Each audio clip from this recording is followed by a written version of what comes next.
Vittorio Pozzo is the greatest international manager of all time.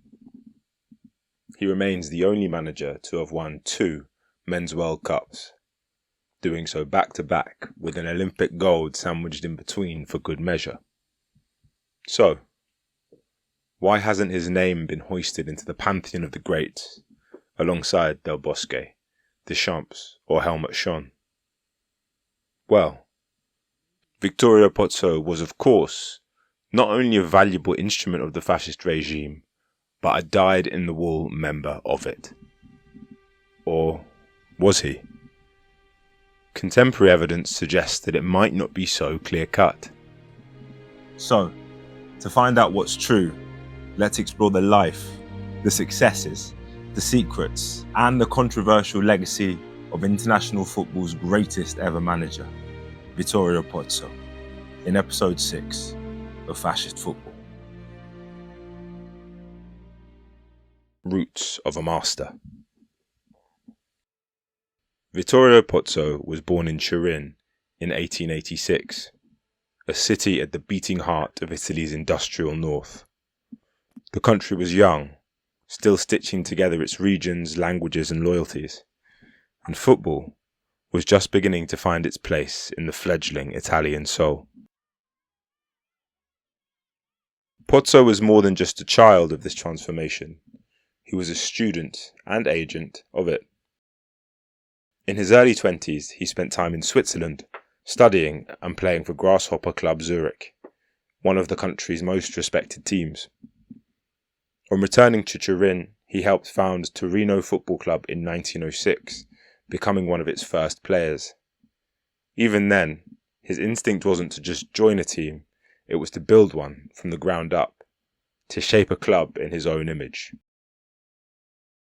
He studied languages, he read widely, and when the First World War broke out, he joined the Alpini, Italy's elite mountain corps, a division renowned for its patriotism, discipline, and endurance. That experience would shape him and his management style for life. But perhaps the greatest influence on Pozzo came not from the battlefield, but from England. While studying in Manchester, he became entranced by the game that filled the weekends of the factory workers. He sat in the stands at the new stadium known by the name of Old Trafford, studied tactics in the rest of the north, and training with Arsenal, taking notes on the precision of their drills, the seriousness of their preparation.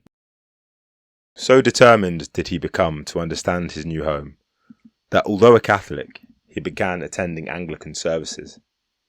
His weeks soon fell into the English routine: church on Sunday, work for 5 days, football on Saturday. Church on Sunday, work for 5 days, football on Saturday. That rhythm of labour, reflection and sport left a deep and lasting impression on our protagonist.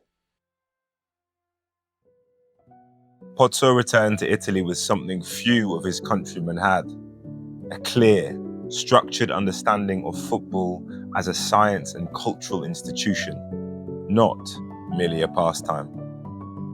Although he was an Anglophile, he was a fiercely proud Italian first, a patriot without a party, a man of principle, precision and gargantuan Garibaldian passion.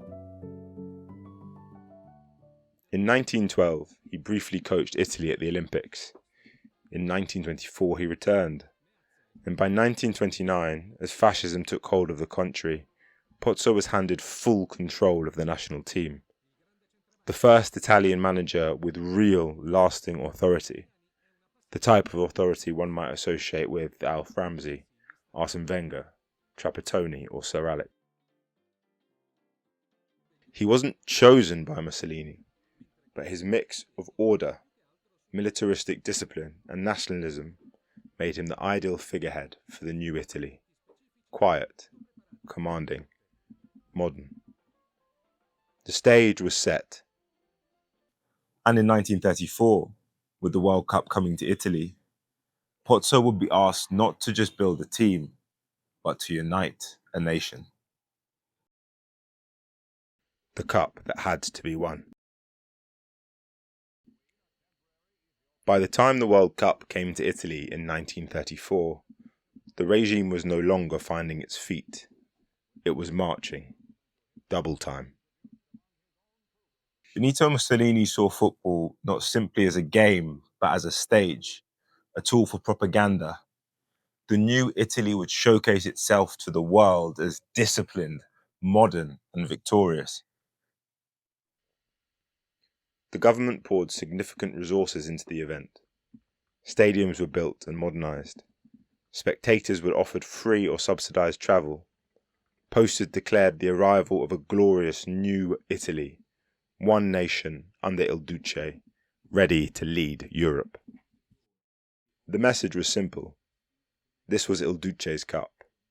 Indeed, Mussolini commissioned the creation of La Coppa del Duce, a trophy considerably larger than the Jules Rimet, to be awarded to the winner.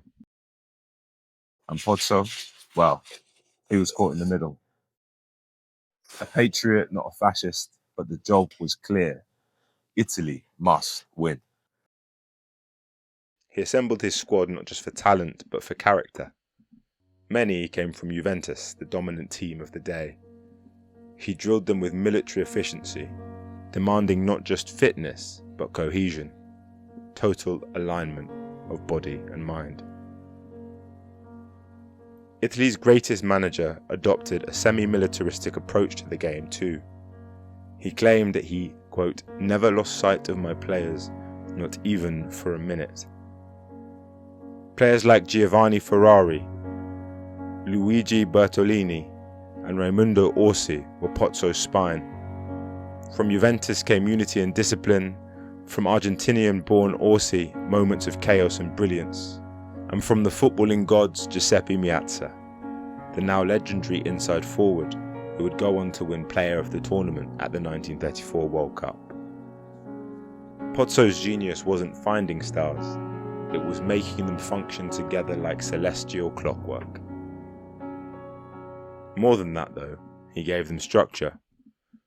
Pozzo implemented what would become known as the Metodo, a revolutionary shift away from the British style 2-3-5, the pyramid. With a central midfielder dropping deeper and two inside forwards helping to defend, it resembled an early 4-3-3.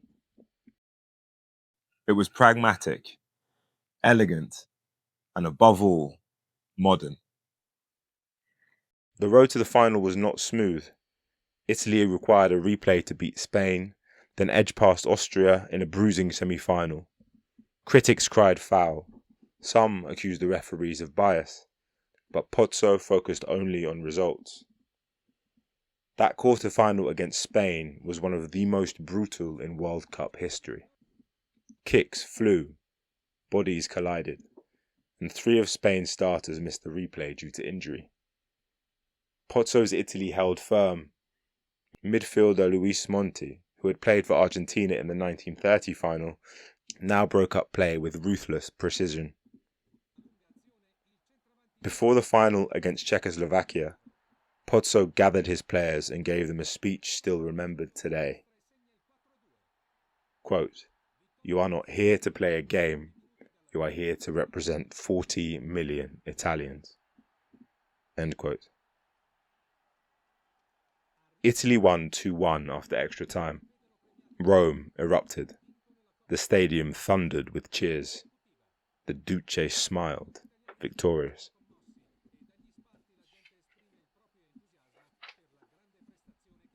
The world saw a nation triumph, but few looked behind the curtain.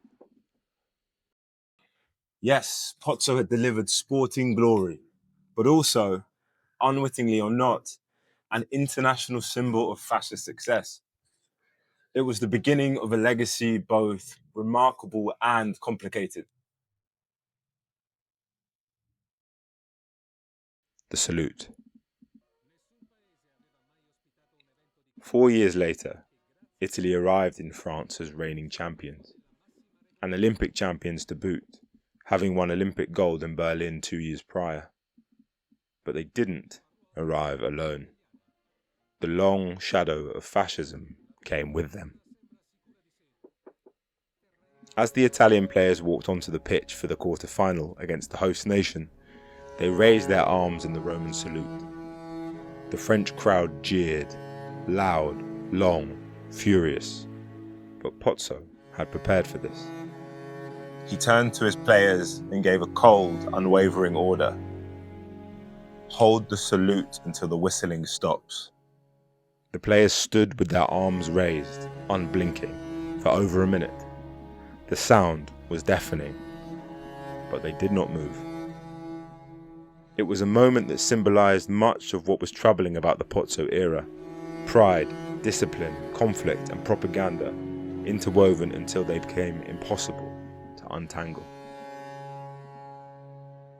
Italy went on to win that match, and the next, and the one after that. They beat Brazil in the semi-final, not before Leonidas, Brazil's star striker, was controversially arrested. Italy capitalised, with Giuseppe Meazza, the captain and talisman, now pulling strings in midfield. In the semi-final against Brazil, Italy were awarded a penalty. Meazza stepped up, but as he prepared to shoot, the elastic in his shorts snapped and they slipped from his waist. Holding them up with one hand, he kept his nerve and coolly slotted the ball into the net with aplomb. Even in farce, Pozzo's Italy never lost their composure. In the final in Paris, they beat Hungary comprehensively 4-2, and in doing so, Pozzo became the first and only man to coach a team to back-to-back World Cup victories. For the regime, it was another triumph, but for Pozzo, the complications were growing. He wasn't a party member, but was an icon of the regime. He wasn't a propagandist, but delivered the sporting propaganda coup of the century. The lines between patriotism and politics had blurred, and the world was watching. Fall and exile. When the war ended, Italy's political landscape shifted overnight. Fascism collapsed, a republic was declared, and for those too close to the regime, real or perceived, the consequences came quickly. Pozzo had never worn a party badge, but he had saluted. He had stood beside Mussolini and Mussolini's trophies, and for some, many, that was enough. He was quietly removed from the national team in 1948. There was no farewell match, no tribute, no gold watch. The man who had led Italy to back-to-back World Cups was now a footnote whose achievements and what they represented, Italians wanted to forget. He never took a salary from Italian football. Not for one of his 19 years in charge did he do so. He considered it a service, not a career. But that loyalty was never repaid. When Turin's new stadium was opened in 1990, ahead of Italia 90, Pozzo's name was nowhere near it. For decades, official Italy treated like a relic of a shameful past. Journalists stopped calling. Young coaches stopped asking for advice. His ideas, the Metodo, the unified squad ethic were remembered, but the man was left behind. The master reclaimed. But history has a longer, broader memory than politics. In the 1990s, newly declassified documents revealed what Pozzo had never boasted about. During the war, he had aided the anti-fascist resistance. He had hiked food to partisans in the Biella Mountains, helped Allied prisoners of war escape, passed messages, risked everything in silence. It was dangerous work, quiet work, and it was officially recognized by partisan governing bodies. Pozzo's son called him a liberal monarchist, a Churchillian. Patriotic, yes. Fascist, no. His tactical legacy too found new life. The Metodo, that flexible, pragmatic 2-3-2-3, was decades ahead of its time. It laid the foundation for Italy's famed catenaccio, for Sacchi's pressing, for Lippi's balance, for Ancelotti's dominance. And that is how Pozzo is remembered now. Not as a man of a regime, but as a man of football. A man who saw beyond borders. Born in Turin, shaped in England, vindicated in the Alps. He died in 1968. There was no great funeral, no statue, but his story remains. The only man to win the World Cup twice. The only manager to be forgotten for it. We are No Your Ball, and this has been episode 6 of Fascist Football.